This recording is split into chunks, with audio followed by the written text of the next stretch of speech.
Culture is at the center of business strategy. It helps drive growth, and it's the reason why people join and why they stay with your organization.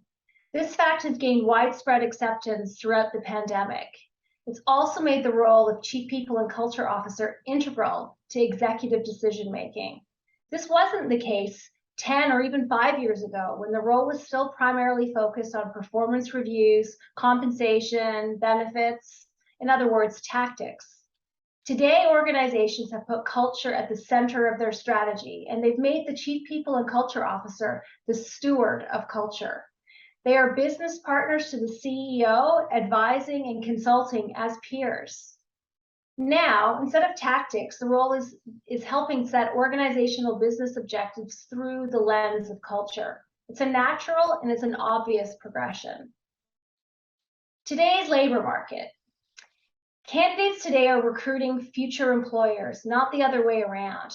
Gartner predicts that by the end of 2023, 40% of organizations will move to blending virtual and physical experiences to increase productivity and expand customer reach.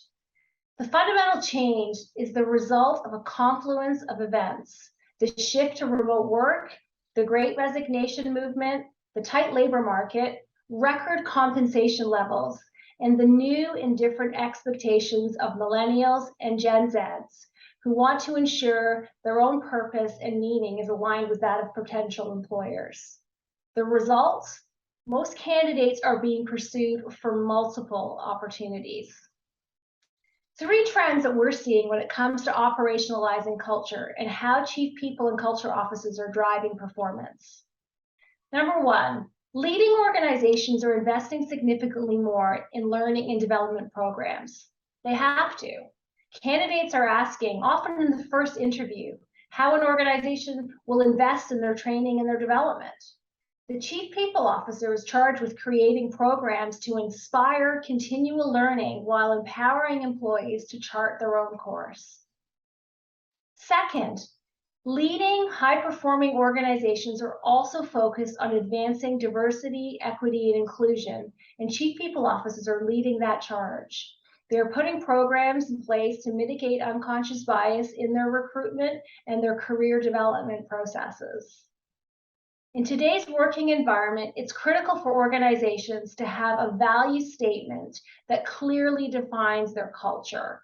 So number 3, Chief People Officers are leading the efforts to define culture and purpose. They're articulating it, they're operationalizing it through their organizations. So why should the People and Culture Officer have a seat at the table? The answer is simple. It's to ensure organizations are leveraging their greatest competitive advantages, their people and their culture.